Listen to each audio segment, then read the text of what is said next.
এবার তো বাবা যতই ফোন করবো না আর যাবো না, অনেক হয়েছে। আমরাও আর যাবো না চোখ বাবা খুব শয়তান। এইভাবে হয় দিনের পর দিন অশান্তি, দিনের পর দিন অশান্তি। হ্যাঁ আমরা আমার বাপের বাড়িতেই ভালো থাকবো। চল ও মা, মা, বাবা গো, ও বাবা, কোথায় গেল সবাই? মা, নিচে কেউ নেই, কি ব্যাপার? তোরা অসময় কি ব্যাপার কি?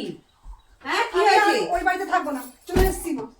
আমার জামাই সে ঘর মনে চলে এসছিস? আরে এইভাবে হয় না মা, দুদিন পর পর অশান্তি, আমি তো সহ্য করতে পারছি না আমি আর। তোদের জায়গাটা আমার ভালো লাগছে না। এ কি রে বাবা, মেয়েকে নিয়ে হঠাৎ করে চলে আসবি, জামার সঙ্গে ঝগড়া করে কেন এরকম করিস কেন তোরা? আর কত সহ্য করবো মা, শান্তি পাচ্ছি না, একটু শান্তি পাচ্ছি না আমার বাড়িতে। মেয়েদের একটু সহ্য করতে হয় মা।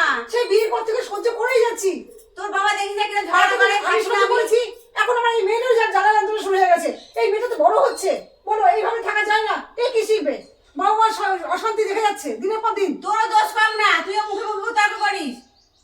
ও এখন আমার সব দোষ? হ্যাঁ, মেয়েদের একটু সহ্য করতে হয়, মেয়ে মানুষ হয়েছো, তুমি শ্বশুর সব বাড়িতে জানো? সহ্য করতে হয়, সব জানি আমি। জানো তো, বুঝি। জানার পরেও তুমি আমার নামে দোষ দিয়ে দিলে। মেয়েদের অনেক কি সহ্য করতে হয়। মেয়েটা বড় হচ্ছে, দুদিন পরে তুই বিয়ে দিবি।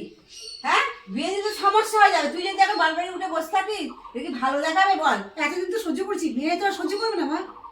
মেয়েকে তো শেখাবি। আরে দিদা আমি ওই বাড়ি যাবো না, বাবা খুব জ্বালায়, আমি যাবো না, আমি তোমার কাছে থাকবো। শোন, তোরা থাকিস না, বলছি তুই বড় হচ্ছে, তুই দেখো বাচ্চা কিচ্ছু বুঝিস না তুই। মেয়েদের অনেক কি সহ্য করতে হয়। চল, যে পথে এসেছিস ভালো হবে, জামাই কিনে তোরা বেড়াতে আসবি। এখন আমি থাকতে দেবো না তোদের এখানে। মেয়েদের এরকম থাকতে নেই, অনেক কি শেখার আছে, তুই মেয়েকে বোঝা।